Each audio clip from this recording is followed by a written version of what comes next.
Ils ont raccroché les crampons. Loin des projecteurs de Bollard, du chaudron ou du vélodrome, les anciens joueurs de Ligue 1 poursuivent leur aventure sur ou en dehors des terrains. Autour d'un repas, ils ont décidé de se confier, d'évoquer leur carrière mais aussi leurs souvenirs. Branchez vos écouteurs, chauffez votre plat, vous êtes prêts à déguster une bouchée de foot.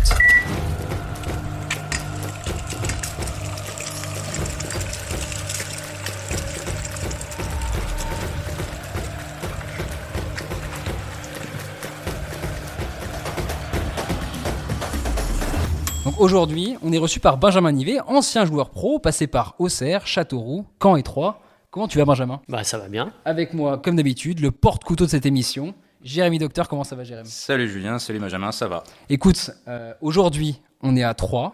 Qu'est-ce que tu fais à Troyes, Benjamin ? Alors aujourd'hui, ma principale activité, c'est d'être consultant sur Amazon Prime Video pour commenter les matchs de Ligue 1. Et puis après, c'est vrai qu'en dehors de ça, j'essaye d'avoir plusieurs casquettes. Alors, je travaille aussi avec le champagne de ma femme, le champagne Julie Nivet, qu'elle a créé il y a plus de 7 ans maintenant. Donc, je lui donne beaucoup de coups de main et aussi beaucoup dans l'associatif où je suis très présent, surtout dans l'Aube, dès qu'on a besoin de moi pour des activités quelles qu'elles soient, j'essaye de répondre présent. Et le choix de rester dans la région de Troyes, c'était par rapport à ta carrière, toi, ou c'était parce que voilà, tu voulais rester dans cette région ? Non, c'est surtout un choix familial. Je crois qu'avant tout, on a 3 enfants avec mon épouse et elle a son activité ici avec un champagne au bois. Donc, c'est important déjà de rester ici par rapport à l'activité de ma femme. Ensuite, il y a aussi les enfants qui se plaisent ici et puis aussi une ville où moi, j'ai été très très bien adopté par rapport au nombre d'années que j'ai pu faire au club à l'Estac. Et aussi, mon envie première, c'était de continuer dans le club, dans la direction sportive. J'avais fait une école de management à la fin de ma carrière pour travailler dans le club. J'ai pas eu l'opportunité que j'attendais, malheureusement. Donc du coup, j'ai dû faire un autre choix. Mais avant tout, c'est vrai que c'était un choix familial. Tu as porté le numéro 10 toute ta carrière. On est dans l'Aube, le 10e département français. C'est un hasard ? Non, c'est un signe. C'est vrai que le numéro 10, ça fait partie de ma vie depuis tout petit, parce que c'est Michel Platini, mon idole quand j'étais gamin, qui m'a donné envie de porter ce numéro 10. Après, forcément, mes qualités correspondaient à ce poste de meneur de jeu. Et c'est vrai que d'être ici dans l'Aube, d'être dans un département qui porte le numéro 10, forcément, pour moi, j'y vois un signe aussi pour y faire ma vie, parce que il est ancré en moi, en fait. C'était assez particulier, ce numéro. Pendant ma carrière, si j'avais 2-3 saisons où j'ai pas eu le numéro 10, finalement ça a été des saisons très moyennes. Et tout ça à cause de ton amour pour Platini ou... Ouais, là-bas c'est pour mon amour pour Platini et après du coup parce qu'il portait le numéro 10 et après ce chiffre, je sais pas ce qu'il représente, mais moi j'adore voir ce chiffre 10, donc partout où je vais, si j'ai la chambre numéro 10, je me dis là c'est parfait pour moi. Pourquoi Platini d'ailleurs ? Comme plein de gamins de ta génération, qu'est-ce que t'aimes chez Platini ? Qu'est-ce que t'as aimé ? Aimer son style de jeu, c'est quelqu'un qui était décisif, qui marquait des buts, qui était passeur, qui était très altruiste, qui jouait pour l'équipe. Donc c'était une évidence pour moi que ce soit une de mes idoles, parce que la deuxième c'était Eric Cantona. Donc voilà, pourtant un personnage complètement différent, mais voilà deux personnes que j'ai idolâtrées quand j'étais jeune. En tout cas, merci de nous recevoir. Benjamin, donc le principe de l'émission, c'est qu'on mange un truc ensemble. Donc qu'est-ce que tu nous as préparé ? Alors, je n'ai préparé du 100%, de l'entrée jusqu'au dessert. C'est une première pour l'entrée, ça sera un saumon avec avocat. Voilà, après, j'ai l'habitude de faire aussi des plats un peu healthy. J'ai fait du poisson, d'autres cabillaud, poêlé avec courgettes et riz avec une sauce au beurre blanc. Et en dessert, on aura une tarte aux pommes. Mais depuis que j'ai arrêté ma carrière, je cuisine un peu plus. Bon, je ne fais pas non plus des plats extrêmement compliqués, mais... j'aime bien parce que ça me permet aussi de faire plaisir aux autres et aussi en même temps, moi, ça me permet de m'évader aussi, de rien penser et de penser simplement à ma cuisine. Sacré cuistot quand même, hein. Tu nous as pas fait des pâtes au beurre ? Ouais, j'aurais pu faire encore plus simple, mais c'est vrai que les pâtes, j'en ai un peu marre, quoi. J'en ai mangé pendant toute ma carrière, donc depuis que j'ai arrêté, j'ai un peu oublié les pâtes. Est-ce que tu te fais plus plaisir depuis que tu es à la retraite, justement ? Ouais, beaucoup plus, beaucoup moins de sacrifices. Forcément, je suis un amateur de vin, donc ma cave, elle était bien remplie pendant ma carrière et maintenant, j'essaye de pouvoir en profiter, donc un peu plus. Et sinon, par rapport au plat, ouais, je me fais beaucoup plus plaisir, où j'ai plus de sacrifices à me dire, ouais, faut que je fasse attention parce que samedi, j'ai le match, donc voilà, je peux manger quand je veux, ce que je veux, donc ça, c'est vrai que c'est ce qui change de ma carrière. Tu mentionnes le vin, t'as pu durer toi jusqu'à 42 ans en pro, tu parles de ta bonne hygiène de vie, est-ce que c'était aussi le fait de bien manger, t'as eu très peu de blessures, comment tu expliques tout ça, voilà ? Alors, je parle de bonne hygiène de vie. Tout le monde me dit souvent que je suis un moine, mais non, en fait, j'ai une bonne hygiène de vie par rapport à moi, ce qui me correspond. J'aime bien aussi partager des bons moments avec un bon verre de vin, avec une bonne bière d'après-match, avec une petite soirée de temps en temps. Mais c'est vrai que j'ai toujours fait attention. J'ai toujours fait en fonction de mes matchs, de mes entraînements, donc de faire très attention par rapport à ce que je mangeais, à ce que je buvais, tout en me faisant aussi plaisir parce que c'est important aussi. Et avec l'expérience, j'ai pu durer dans le football parce que j'ai senti aussi, je gérais beaucoup mieux mon stress à l'approche des matchs que quand j'étais jeune. Je gérais beaucoup mieux aussi mes matchs parce que quand je loupais une passe ou deux ou trois ou quatre, si je me faisais siffler, je restais concentré sur ce que je faisais et je pensais pas au fait que si je perds encore le ballon, je vais me faire siffler. Donc tout ça c'est une approche aussi mentale qui a été différente quand j'ai pris de l'âge avec beaucoup plus d'expérience, donc je gérais beaucoup mieux, et aussi sur le terrain où je gérais beaucoup mieux mes efforts. Donc physiquement, j'étais forcément moins bien, moins en forme, mais par contre, l'expérience m'a aidé aussi à durer et à être beaucoup plus performant. Maintenant que t'es un bon vivant, si je te dis andouillette ou chaours, tu prends quoi? Je prends andouillette au chaours, mais si j'ai à choisir, je prends l'andouillette. C'est une réponse de Normand, ça. Ouais, de Normand ou d'Aubois, hein, parce que l'andouillette et le chaours, c'est ancré ici. Et moi, si j'ai préféré, je prends l'andouillette. Alors, tu dis que tu étais quand même sérieux, mais nous, on a pu parler à Cédric Angebar, qui nous a raconté une petite soirée où, a priori, tu avais peut-être un peu abusé, tu te sentais pas bien après, tu culpabilisais. Est-ce que tu t'en souviens? Ouais, je m'en souviens, parce que je venais d'arriver à Malherbe.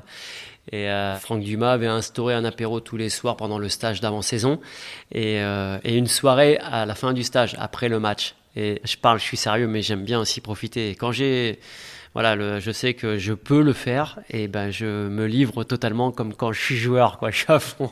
Et c'est vrai que cette soirée-là, j'ai un peu abusé de l'alcool.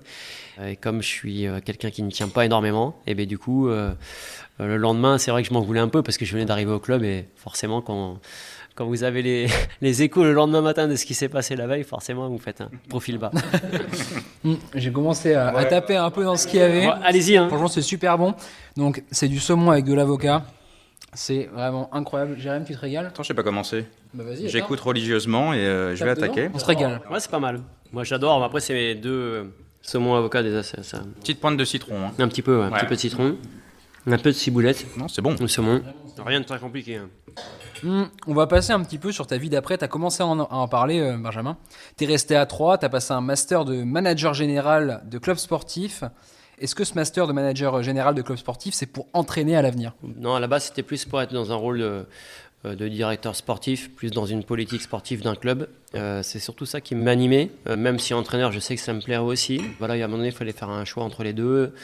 Et je sentais qu'ici, peut-être à l'Estac aussi, de pouvoir rentrer aussi après au club dans ce rôle-là, ça aurait pu vraiment m'intéresser. Donc j'ai fait 2 ans à Limoges qui était vraiment très enrichissant, ce qui me permet aussi d'en profiter aujourd'hui par rapport à ma vie de consultant, pour comprendre un peu mieux les projets clubs, de ce qui se passe à l'intérieur d'un club, comment on peut mener aussi une victoire dans l'équipe 1, dans tout un projet, quoi. C'est intéressant. Tu viens d'en parler, tu es aussi consultant à la télé avec Thierry Henry, Mathieu Bodmer. Est-ce que ça te plaît de parler football avec ces anciens joueurs et aussi de partager ta vision du foot avec les téléspectateurs, toi qui as joué? Ah ouais, moi j'adore, hein, je prends un plaisir énorme. Je prends un plaisir à commenter les matchs, à analyser les matchs tactiquement, techniquement, et je trouve que voilà, ce qu'on fait sur Amazon Prime Video, c'est quelque chose qui me correspond. Vous avez parlé de Thierry Henry, de Mathieu Bodmer, Benoît Chéroux, pour ne citer que, mais c'est vrai qu'on a un peu la même approche du football, on est un peu dans le même ressenti, et les gens avec qui je travaille, je prends aussi beaucoup de plaisir, parce que quand on a fait un sport collectif, c'est important aussi de partager les choses avec des personnes avec qui tu t'entends bien. Et souvent, la réussite d'une équipe, c'est parce qu'il y a aussi une force collective. Et là, je trouve qu'à la chaîne, en tout cas, c'est ce qui nous unit. On est fixé sur les mêmes objectifs avec la même vision du football. Tu joues encore au foot dans le club de tes débuts. Je crois que c'est l'Étoile de Brou, c'est ça? Exact. Tu peux pas lâcher le foot, en fait. Ouais, là, c'est vrai que le foot, fait partie de moi. Hein. C'est quelque chose de très passionnant. Je joue encore un peu aussi au futsal dès que je peux faire des matchs caritatifs aussi avec le Variété Club de France, pour Ella, pour les anciens de l'Estac. C'est un grand plaisir de rechausser les crampons. Et ça, mon petit club de Brou, c'est là où j'ai commencé. Et moi, je suis très étroitement lié avec mon club de mes débuts, parce que moi, j'ai ma famille qui y vit encore. J'y vais régulièrement. J'y allais pendant ma carrière. C'est important aussi pour moi de redonner aussi au club amateur, et notamment au mien, qui grâce à tous ces bénévoles, permet aussi à tous ces jeunes de pouvoir évoluer. Et moi, j'ai eu une carrière professionnelle aussi grâce aussi à ce petit club où j'ai commencé. Donc j'ai encore ma licence au club. Malheureusement, je travaille énormément le dimanche avec les matchs. Mais dès que je vais pouvoir avoir l'occasion d'y aller, c'est sûr que je ne vais pas m'en priver pour rechausser les crampons et les aider dans leur championnat départemental. Et t'as vraiment aucune autre passion que le foot? Des choses avouables ou inavouables? Avouable, je joue au tennis, je joue au golf. Sport, quoi. Sport, beaucoup sport. Ouais. Dès que je suis sur un terrain de sport avec la compétition qui m'anime, toujours avoir besoin d'objectifs, d'aller plus haut. Ça m'anime. Dès que je fais du sport, c'est vrai que je me sens bien, donc c'est pour ça que je fais beaucoup de sport. Et puis inavouable, je vous l'ai dit, j'adore le vin, j'ai beaucoup d'amis vignerons, donc j'ai été formé à Auxerre. C'est là où j'ai pris le goût du vin, et notamment le Chablis, le Côte d'Auxerre, l'Irancy, et puis j'ai beaucoup d'amis vignerons, donc c'est ça qui m'a plu. J'avais une petite question. Tu as été le doyen de la Ligue 1 en jouant à 42 ans. Est-ce que tu sentais du respect sur les terrains quand tu jouais à un si haut niveau à cet âge? Ouais, peut-être déjà par rapport à l'âge. Et je pense que ce qui m'a plus grande fierté, ça a été ça, en fait, de rester moi-même, d'être vraiment un passionné. Et je crois que le public, les gens aussi, quand j'allais sur les stades, à l'extérieur, j'avais beaucoup de mots chaleureux, très chaleureux par rapport à ma carrière, de félicitations. Et en fait, ça a été sûrement ma plus grande fierté, parce que moi, j'ai joué au football pour la beauté du foot, pour me faire plaisir sur un terrain, et d'entendre tous ces mots doux, ça m'a vraiment touché. Tu sais les faire, les passes D, tu viens de m'en faire une, on va revenir sur ta carrière. Tu as débuté à l'INF Clairefontaine. Si je me trompe pas, tu faisais partie de la première promo en 1990 avec un certain Thierry Henry. Ça représente quoi à l'époque l'INF Clairefontaine? Et est-ce que c'était un saut dans l'inconnu ou une promesse de professionnalisation? Ouais, c'était un saut dans l'inconnu, pas une promesse de professionnalisation, parce qu'à l'époque, il n'y avait pas autant de médiatisation autour du foot. Je ne me rendais pas forcément compte que j'étais à l'INF et je pouvais faire une carrière forcément professionnelle.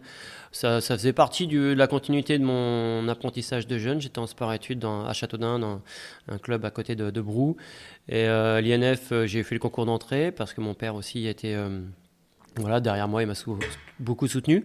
Et c'est vrai que l'INF, ça représente surtout 2 années formidables. Il y a c'est une institution. C'est quand j'ai revu Thierry, c'est vrai qu'on s'était pas vu depuis un bon bout de temps, mais on sent que l'INF c'est ancré en nous. Il y a le blason qui est tamponné en nous, et on était super heureux de se revoir parce qu'on vit vraiment de très bons moments. Et c'est vraiment de la préformation. On a beaucoup travaillé techniquement, tactiquement, pas du tout de physique.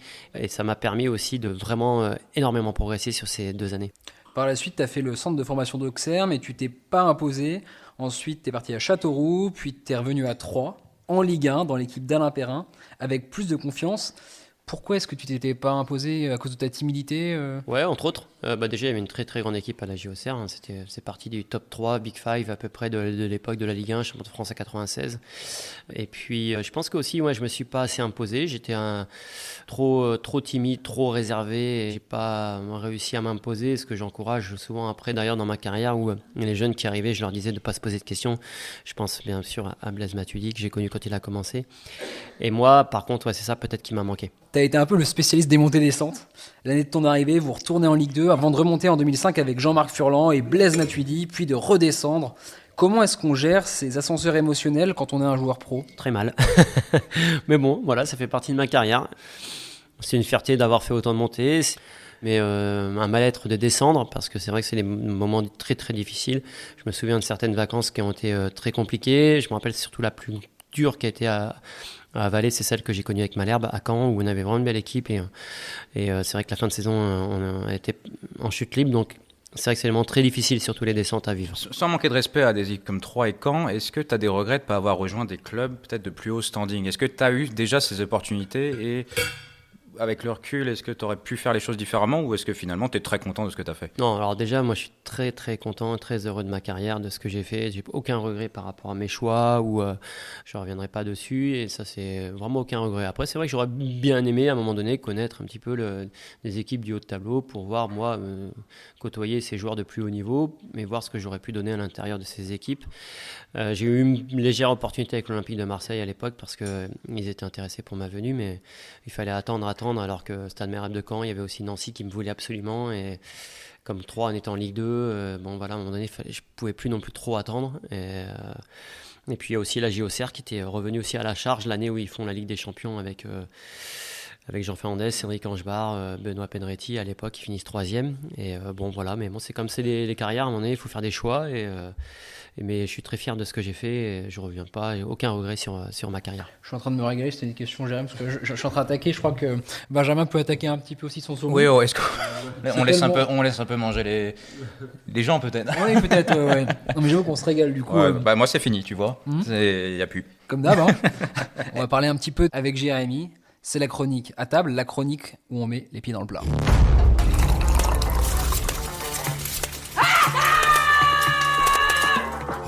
Bon Jérémy, qu'est-ce que tu vas demander à Benjamin? Moi déjà, je voulais commencer à parler par rapport à tes coachs que tu as eus. Tu as commencé avec Giroud, tu as connu Alain Perrin aussi, je crois que vous avez une relation très proche. Jean-Marc Furlan, Franck Dumas. Est-ce qu'il y en a un parmi tous ces coachs que tu as eus qui t'a marqué particulièrement? Ouais, bien sûr, j'en parle régulièrement, c'est Jean-Marc Furlan, parce que il est arrivé en plus à une période de ma carrière où c'était un peu compliqué, j'avais 28 ans, et lui, en fait, c'est un amoureux du beau jeu, il voit que par le football offensif, par ces football des Pays-Bas des 78, du FC Nantes, voilà, c'est ses modèles, et moi, surtout, il me plaçait en vrai numéro 10, ce qui n'a rarement été le cas dans ma carrière avant Jean-Marc Furlan. Et tous les ballons souvent passaient par là, par moi. Et puis, il y avait une vraie culture du jeu offensif, du jeu collectif, une, deux touches de balle, et avec beaucoup de mouvements. Et bon, forcément, il m'a marqué aussi par ses discours parce qu'il avait une approche différente des coachs que j'avais pu connaître. Tu as fait 22 ans de carrière, plus de 720 matchs en pro, 433 en Ligue 1. Quand tu repenses à tout ça, est-ce que tu analyses des différences, des évolutions dans le championnat de France dans toutes ces années? Est-ce que tactiquement, comment tu vois ça? Ouais, ça a énormément évolué par rapport à mes débuts, parce que déjà l'arrivée des technologies qui ont fait que maintenant on individualise beaucoup plus l'aspect athlétique, alors qu'avant c'était collectif, quel que soit ton niveau athlétique, quel que soit ton poste. On n'individualisait pas autant que maintenant. Maintenant, c'est beaucoup plus poussé dans la récupération, dans ce qui est préparation athlétique. Donc, ça va beaucoup plus vite. Je trouve qu'il y a beaucoup plus d'athlètes, vraiment, que ce qui était le cas dans les années 90. Après, le réel changement, ça a été aussi l'arrivée de l'argent, quoi. Il y a beaucoup plus de business maintenant dans les clubs, ce qui n'était pas le cas avant. Il y avait des joueurs qui étaient beaucoup plus fidèles à leur club, où on s'identifiait beaucoup plus dans les années 90-2000 à des clubs, parce que les joueurs ne bougeaient beaucoup moins que ce qui est le cas maintenant. Maintenant, c'est vrai que c'est un football où on a changé de dimension. Je trouve que c'est beaucoup plus individualiste qu'avant.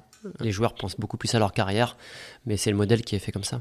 Et au niveau du jeu, il y a quelques années, on pouvait dire qu'il y avait beaucoup d'équipes qui en gros bétonnaient, beaucoup plus tournées vers l'aspect défensif. Est-ce que tu es d'accord pour dire que depuis quelques années, la Ligue 1, vraiment, ça a changé? Maintenant, il y a beaucoup plus d'idées neuves, de jeux portés vers l'avant, on tente des choses, il y a des nouveaux coachs, des nouvelles générations. Ouais, c'est vrai qu'on prend énormément de plaisir depuis quelques années, là, avec l'arrivée surtout de nouveaux coachs. Donc souvent lui, le coach qui insuffle un état d'esprit, une philosophie de jeu à son équipe, et avec les arrivées je pense à Francaise, à Lens, c'est rafraîchissant. Là, on a aussi à Lorient Régis Lebris, et on voit beaucoup de buts en Ligue 1, on voit beaucoup plus de football offensif, et ça, c'est vraiment très plaisant. Et c'est vrai qu'à un moment donné, on pensait déjà à ne pas perdre, on préférait faire 1-0, 0-0, essayer de ne pas prendre de but avant d'essayer d'en marquer. Là, je trouve qu'il y a des entraîneurs qui arrivent avec des idées neuves, avec un football offensif, en essayant de marquer un but de plus que l'adversaire.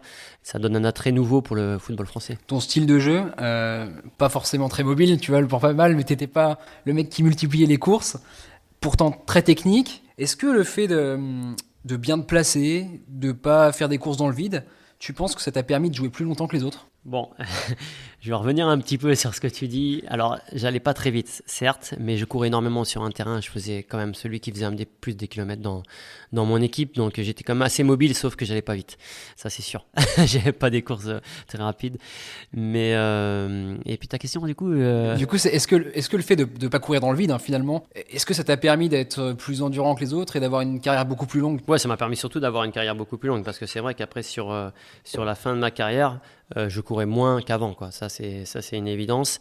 Et le fait d'être intelligent dans mes courses, de choisir les courses qui allaient être efficaces, m'éviter de faire des courses inutiles, et ce qui m'a permis de durer beaucoup plus longtemps. Et après 35, 40 ans, dans ton cas, est-ce qu'on apprécie toujours le fait d'aller s'entraîner tous les matins ou est-ce qu'on a un peu des entraînements à la carte, tu vois? Non, déjà, on apprécie encore beaucoup plus qu'avant, parce que là, après 35 ans, j'étais vraiment dans le plaisir, parce que ma carrière, elle était faite, quoi. J'ai plus la pression.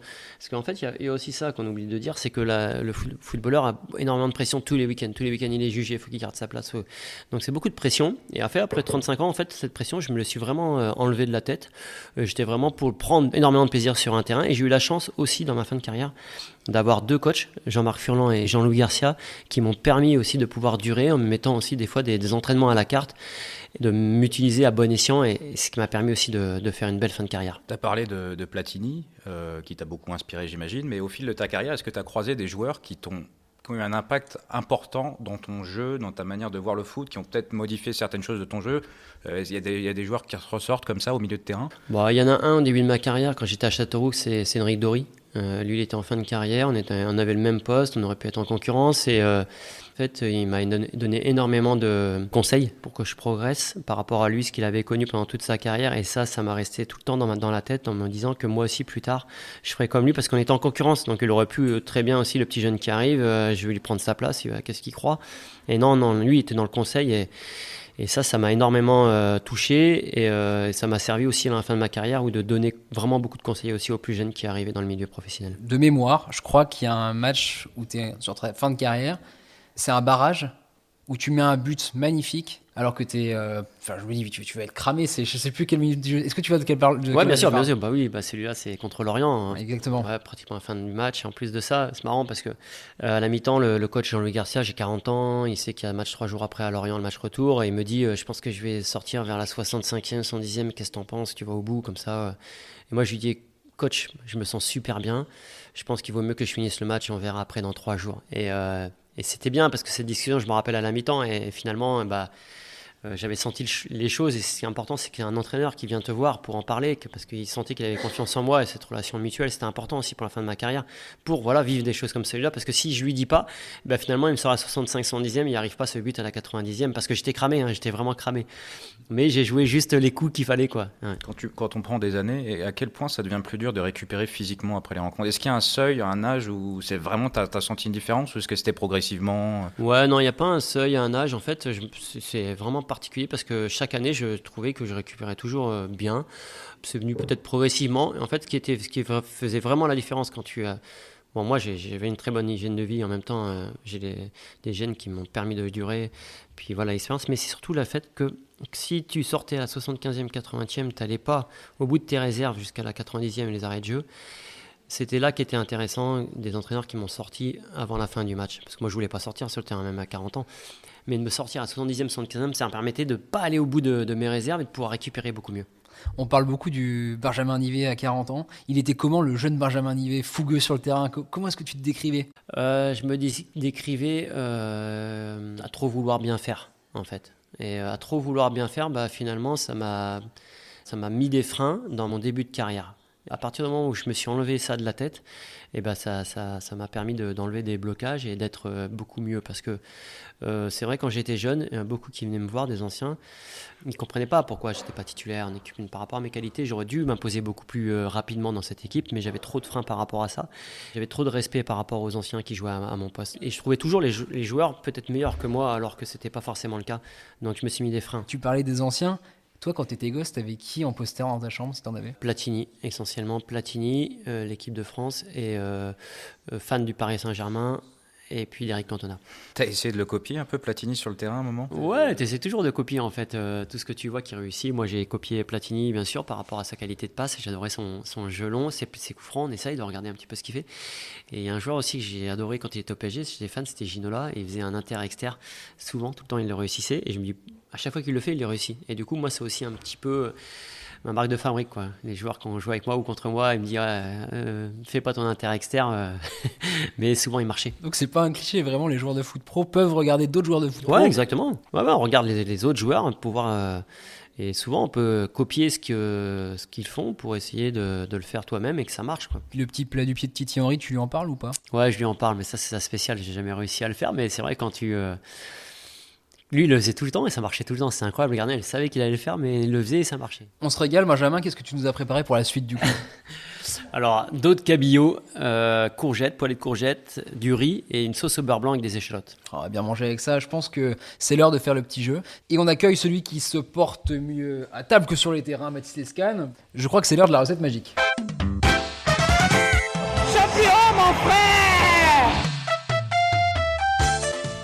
Salut Benjamin, bon moi j'aime bien manger en coulisses, là je me sens comme au restaurant, mais j'entre en scène pour un petit jeu. Est-ce que t'es joueur déjà Benjamin? Moi, je suis joueur à fond. Je suis à fond joueur. Bon, ils t'ont pas loupé hein, les deux avant, ils ont vachement parlé de ta fin de carrière, de ta longévité, un peu le côté vieux briscard de la Ligue 1.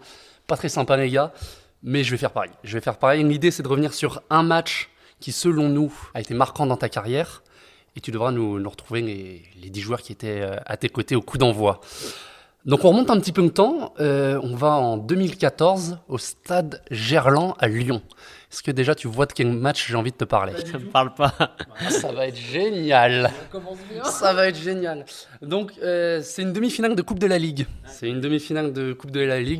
une deuxième opportunité pour toi d'aller au Stade de France, où tu n'avais pas joué, c'était face à Bordeaux. Et là, tu es face à Lyon, tu es titulaire et tu es capitaine de ton club de toujours, 3, 2-1, ce sera un score final. Alors Benjamin, est-ce que tu es prêt à nous dire les 10 joueurs qui étaient à tes côtés? Mais attention, on est joueur aussi. Qui dit jeu dit enjeu. Je te rappelle les règles. 0 erreur, c'est la crème de la crème. On s'incline, on fait la vaisselle, on passe un petit coup, on fait ce que tu veux. Une erreur, ça compte pour du beurre, on repart bons amis. 2 erreurs, tu paies l'addition et tu offres ce que tu veux aux auditeurs, un bout de pain dédicacé, on prend tout. Là, parce que, ah, franchement, j'ai une mémoire c'est incroyable. 2014, surtout c'est une vie de défaite, donc du coup c'est des matchs qui te marquent beaucoup moins. Donc je commence par le gardien, parce que là c'était le gardien remplaçant qui jouait. Comme c'est la Coupe de la Ligue, c'était pas le gardien titulaire. Là, vous voyez pas la détresse dans les yeux de Benjamin. Attends, je dirais Mathieu Dreyer. C'est bon. Ouais, fou. Très fort. Après, il faut que je commence par la défense centrale. À l'époque, on jouait avec Mathieu Saunier. C'est bon. Mathieu Saunier et je pense Rincon. Rincon rentre en jeu, donc c'est bon, ça compte. D'accord. Arrière gauche. Purée, c'est loin 2014. Hein. Vous m'avez pas fait de cadeau. Hein, Au milieu, il y avait Thiago. Il y avait moi. Il y a Thiago qui marque, il y a toi. Donc attends, on va juste faire un petit point. Tu nous as cité Mathieu Dreyer, Mathieu Saunier. Rincon qui entre en jeu, Thiago et toi-même. Ouais. Donc il manque les latéraux et devant. Ouais. Il manque beaucoup de monde, Vincent. Il manque beaucoup de monde. Il manque les 3 de devant. Darbion, Stéphane Darbion jouait à droite. Stéphane Darbion est là. Ouais. Après, je pense qu'il y a Corentin Jean. Corentin Jean entre en jeu, c'est bon. Ouais, c'est bon. Arrière droit, qu'est-ce qu'il joue arrière droit? Maxime Collin joue arrière droit. Là, c'est Maxime Collin, c'est bon. Arrière droit. Arrière gauche. Au milieu, il y avait Thiago et il y avait Othon. Quentin Othon qui est sur un banc qui ne rentre pas. Ça fait une faute. D'accord, une faute. Ça compte pour du beurre. T'as l'air de bloquer sur l'arrière gauche. Ouais, c'est l'arrière gauche, je bloque pour l'instant. Devant, je pense que j'ai des idées, mais je suis pas sûr je veux pas me tromper. Devant, il y avait Bienvenu. Alors, merci, mais non. Non, c'est mort. On est à 2 erreurs. Est-ce que... 2 erreurs, attends. Devant, alors. Bon, arrière gauche, il faut que je trouve arrière gauche.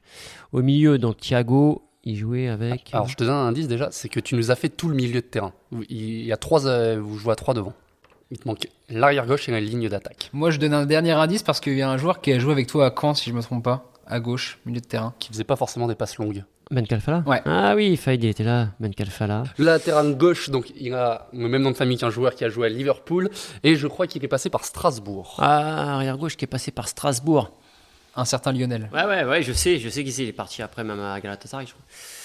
Lionel Carole. Lionel Carole à gauche. Lionel Carole, putain. Et bon, on va terminer. Lionel Carole, ouais. Alors en attaque, c'était Ghislain Gimbert. Ah, Gimbert, ouais, putain. À droite, il y avait Johan Cour. Ah oui, Johan Cour. Et alors, je ne sais pas si tu nous l'as cité ou s'il est passé entre nos radars. En central à côté de Mathieu Saunier, c'était Ndiaye. Ah ouais, Maman Ndiaye, ouais, dur. C'est dur, hein. On va faire les comptes. Je crois que tu paies l'addition, mais est-ce que tu te souviens de ce match déjà? Maintenant qu'on en a un peu reparlé, est-ce que tu t'en souviens ou vraiment ça ne t'a pas marqué? Il m'a pas énormément marqué finalement parce que je me souviens parce que c'est une demi-finale de Coupe de la Ligue On n'a pas eu de chance au tirage, on va à Lyon déjà. Il fallait avoir la chance au tirage pour espérer mieux. Et puis, c'est encore un gros regret parce que même si moi, c'est la Coupe de France surtout qui m'a tiré, la demi-finale de Bordeaux est beaucoup plus difficile à avaler. On n'a pas senti qu'on a été une fois en mesure de pouvoir espérer quelque chose. À part, on est revenu à 2-1, là, tu aurais pu espérer, mais on est très vite mené 2-0. Donc, mais j'ai pas de grands souvenirs de ce match. Non. On verra pour un règlement de l'addition après. J'ai une dernière question avant de m'éclipser. On a passé un bon moment. Est-ce qu'il y a eu un joueur, une personne que toi t'aimerais voir dans une bouchée de foot, un joueur que t'as croisé ou pas, quelqu'un qui t'intéresserait à écouter? Ouais, un Jérémy Bréchet, ça m'intéresserait de savoir, de l'avoir à table. Et bah Jérémy, l'invitation est lancée. Et en tout cas, Benjamin, merci de nous avoir accueillis chez toi, de nous avoir fait à manger, de nous avoir régalé. C'était super sympa. On te souhaite le meilleur pour la suite. Une bouchée de foot, c'est fini pour aujourd'hui, mais on se refait une bouffe ensemble très très vite.